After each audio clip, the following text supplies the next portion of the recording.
My life's pretty standard for a young teacher, really. I'm Maya, and after grinding away at a teacher training college, I finally landed a gig at one of the best schools around.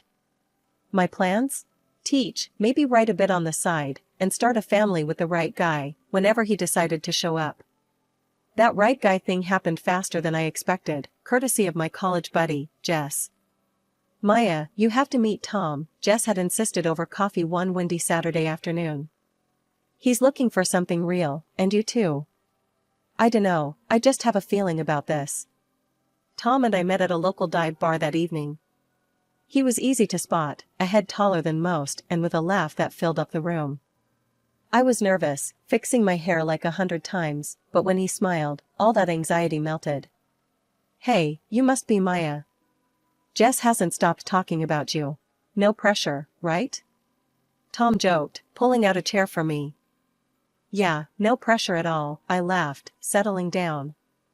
Just deciding the course of my future in one evening. We hit it off instantly.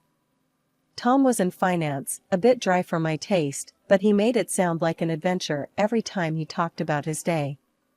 He loved hiking, hated sushi, and had a soft spot for cheesy 80s movies. 2 years later, we were setting up our own little home. The wedding was nothing fancy, just close friends and family in a small garden ceremony. It was perfect for us. Tom's mom, Elaine, seemed nice enough, always with a polite smile and ready with a helping hand. We were off to a good start, or so I thought.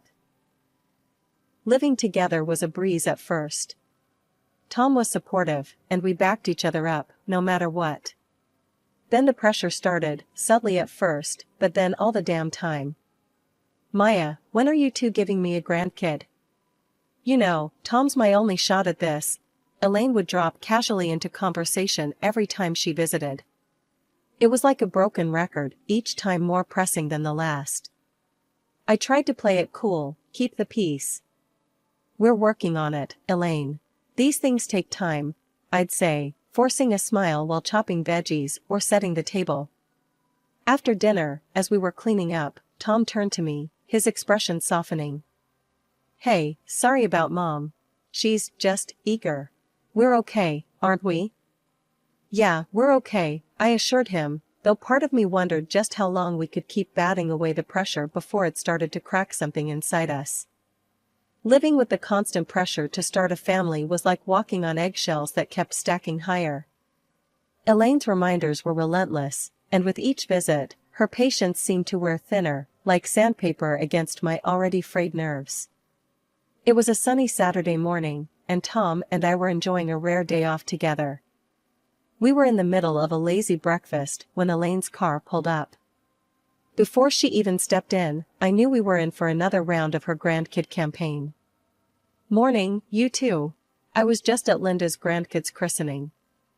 Adorable little thing. So, any news on my future grandchild? Elaine breezed into the kitchen like a whirlwind of expectation. Tom choked on his coffee, coughing a polite morning, Mom. I plastered a smile on my face, bracing myself. Hi, Elaine. We're just enjoying our breakfast. Want some coffee? I offered, trying to divert the conversation. No, I'm fine. Just here for a quick chat. Maya, you're not getting any younger. You know, it's all about timing. You need to be more proactive. Maybe see a doctor, or try those fertility treatments I was reading about, Elaine suggested, her voice a mix of faux concern and barely concealed urgency. I could feel the heat rising in my cheeks. We are perfectly capable of handling it, Elaine. And we will see a doctor if we think it's necessary, not because we're on a deadline, I snapped, a little louder than intended. Tom's hand found mine under the table, a silent plea for calm. Mom, really, it's our life. We'll take care of it. Let's not ruin a nice morning, he said, his tone firm yet respectful. Elaine sighed, a theatrical display of her frustration. I'm just saying, I want to see my grandkids while I'm still able to enjoy them. Is that too much to ask? There's more to our lives than just making babies, Elaine. We have careers, our own plans. I started, but Tom squeezed my hand, a gentle warning to tread lightly. I know. But remember, family is everything, Elaine retorted, her words sharp as she grabbed her purse. I'll leave you to your plans then. Just think about what I said, okay? After she left, the tension lingered like a bad odor. Tom and I spent the rest of the morning in silence, each lost in our thoughts. It was clear Elaine's visits were becoming a battleground, and we were always on the defense. That evening, we decided to take a walk, needing to clear the air. She's my mom and I love her, but I can't stand how she pushes us. It's like she's ticking boxes off some life checklist, Tom vented as we strolled through the park. I get it, she's excited, but it feels like she's more worried about being a grandma than our happiness or health, I replied, frustration simmering. It's like we're not real to her unless we produce a grandchild. We need to set some boundaries, Maya. Next time she starts up, we need to be clear, firm, but clear, Tom said, his hand tightening around mine. As we headed back home, the weight of our situation settled in my stomach like a stone. Setting boundaries with Elaine was going to be tough, but necessary. I wasn't just fighting for our peace, I was fighting for our future, whatever it might hold. Finally, after all the trials and tense dinners, our biggest wish came true, I was pregnant. Tom and I were over the moon, floating on a kind of happy haze that felt almost unreal.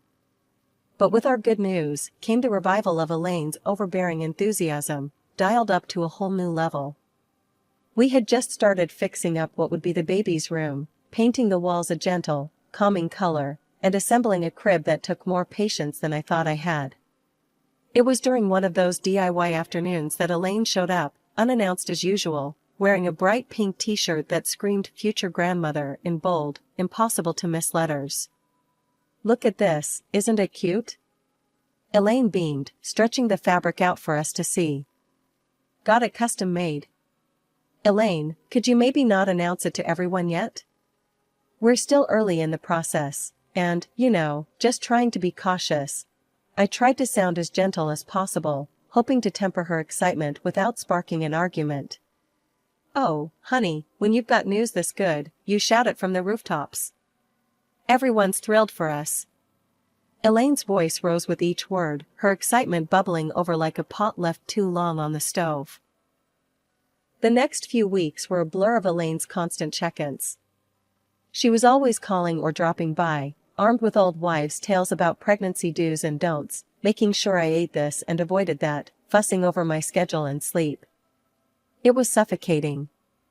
Elaine, I appreciate your help, really, but you hovering like this is stressing me out, I finally snapped one evening after she lectured me on the importance of prenatal yoga for the umpteenth time. The pressure didn't let up, though, and neither did my schedule. Balancing teaching with pregnancy wasn't easy, but I was determined to keep things as normal as possible. That is, until one day at school, halfway through explaining a math problem to my fourth graders, I felt a sharp pain that cut my sentence short. The room spun, the chalk slipped from my hand, and then darkness.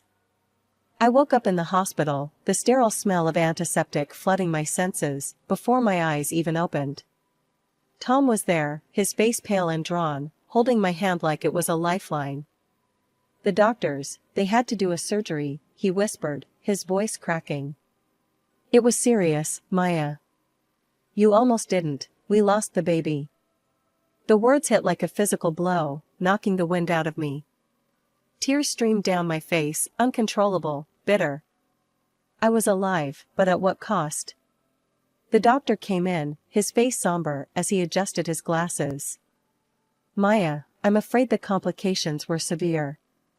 You won't be able to have children in the future. This was a very rare and unfortunate situation. The room felt colder, the walls seemed to close in. I lay there in the hospital bed, the weight of this new reality settling heavily on my chest. Tom squeezed my hand, his presence a small comfort in the vast ocean of my grief. Just when I thought things couldn't get any worse, Elaine stormed into my hospital room like a whirlwind of misplaced anger and desperation. I heard what happened. So, when are you trying again? We need to start planning, she blurted out the moment she entered, barely even acknowledging my state. I was still hooked to a drip, the dull throbbing in my abdomen a constant reminder of what I'd lost. Elaine, I can't have children anymore. The surgery, my voice broke, the reality hitting me again like a cold wave. What do you mean you can't? That's nonsense. Elaine's face turned a shade of red I'd never seen before. She stormed out of the room, presumably to find a doctor who would contradict the irreversible truth. Tom held my hand, his eyes filled with silent apologies for his mother's harshness. It wasn't long before Elaine returned, her fury now fueled by the confirmation of my condition. They said what? This is absurd. You've taken away my chance to be a grandmother. She was yelling so loud that a nurse peeked inside, her eyes wide with concern. Mom, please. Tom interjected. This isn't helping. Maya needs rest. Rest? What she needs is to think about her family, about us. This is selfish. Elaine's words were like daggers, each one slicing through the little composure I had left. I'm not choosing this, Elaine. Why can't you understand? I almost died, I said, my voice a mixture of pain and frustration. Elaine's eyes narrowed. If you were more careful, this wouldn't have happened. You've always been too career-focused. Maybe that's why. Enough. Tom's voice boomed across the room. Mom, leave. Now. We'll talk when you're ready to be reasonable. But she wasn't done. Turning to me, her voice venomous, she hissed, You're not worthy of my son. You can't give him what he needs. You're not a real woman. Her words stung, burning into my memory. I felt a tear slip down my cheek, the saltiness mingling with the bitterness of her judgment. Tom practically dragged her out, her protests still audible down the hallway. Recovery was slow. When I finally returned home, the emptiness was overwhelming. I attempted to go back to teaching, to find solace in the routine and the laughter of children, but each joyful shriek was a reminder of what I'd lost. Seeing a psychologist helped, somewhat. You need to grieve, Maya, not just for your child, but for the part of your life that is now behind you, Dr. Peterson told me in one of our sessions. Her words, meant to heal, somehow also underscored the finality of my loss.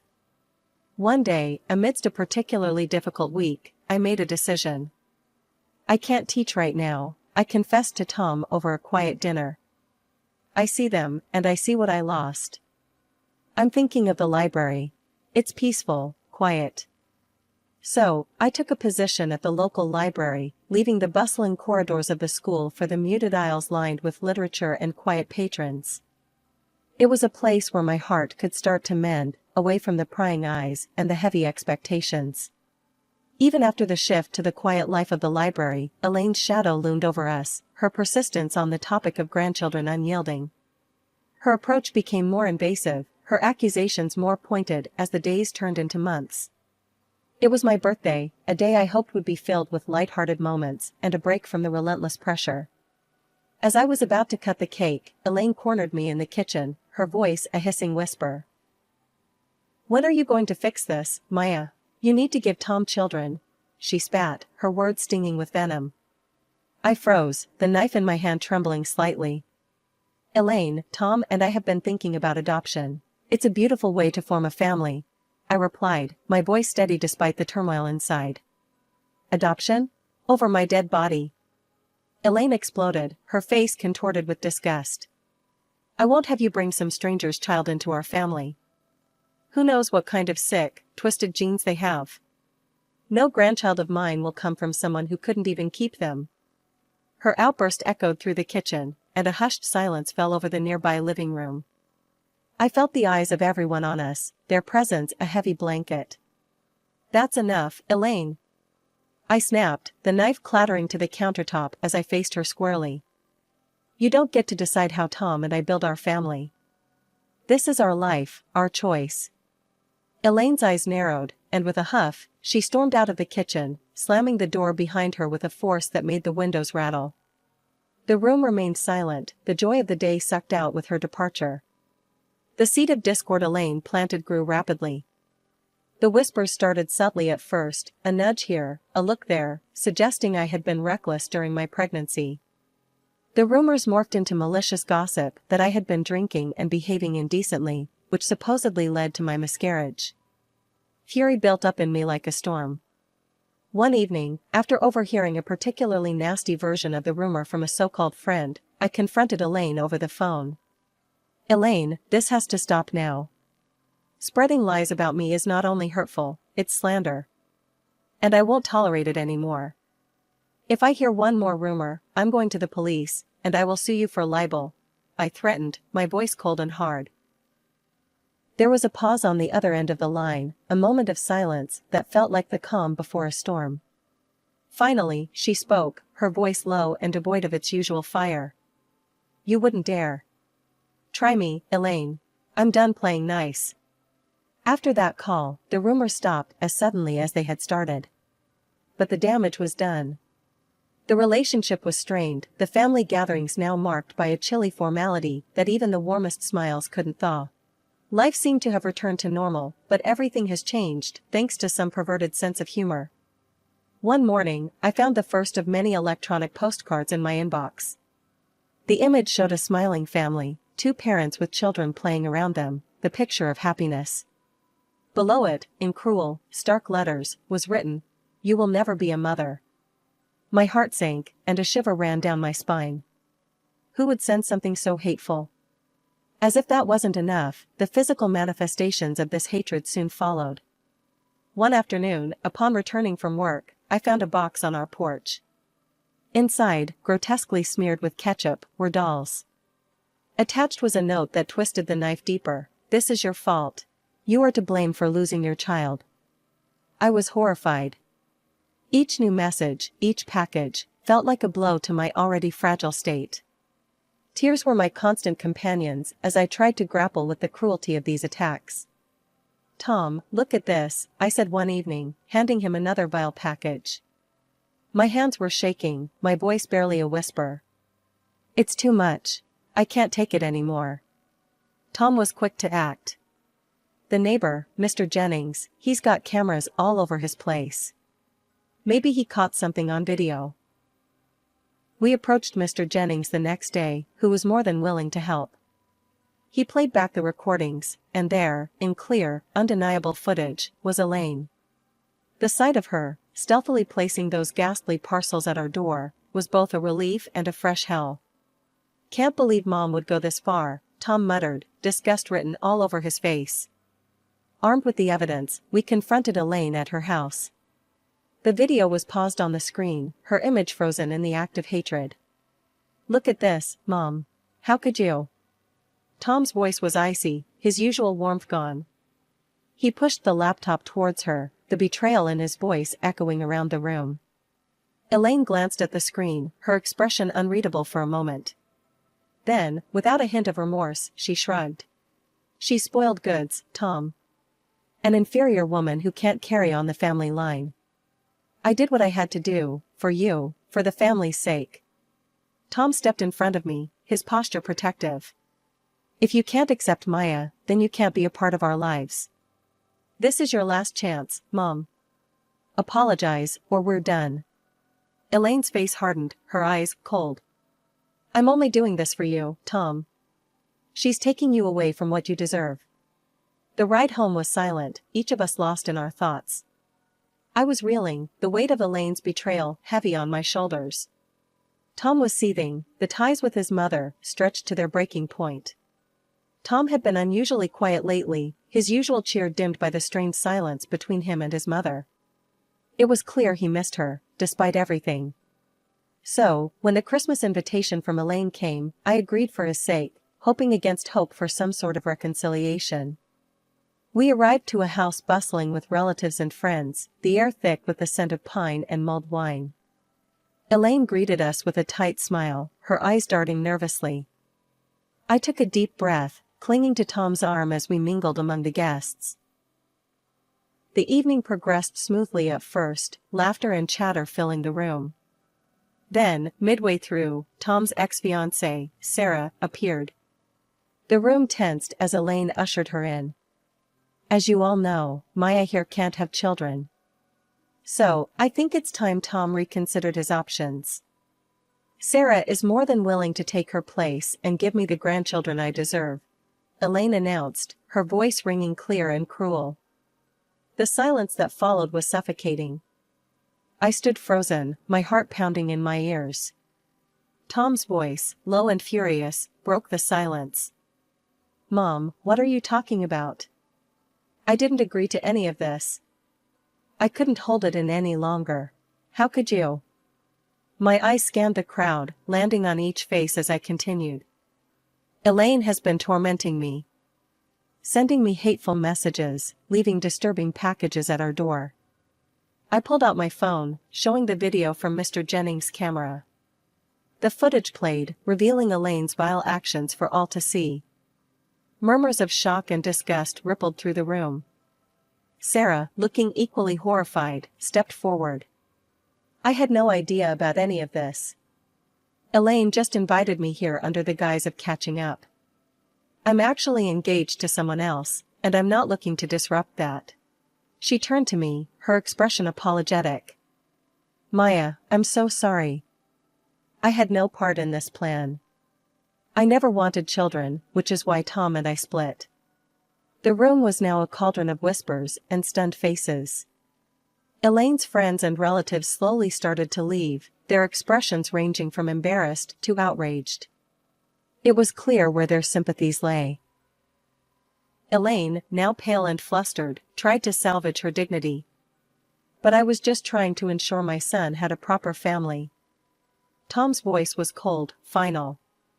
By destroying the family you already had? I don't consider you my mother anymore. We're done, Elaine. Months had passed since that disastrous Christmas, and life had started to settle into a new, peaceful rhythm.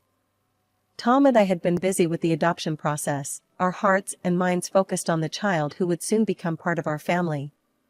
It was a time of hope and healing, but it wasn't long before Elaine tried to wedge herself back into our lives.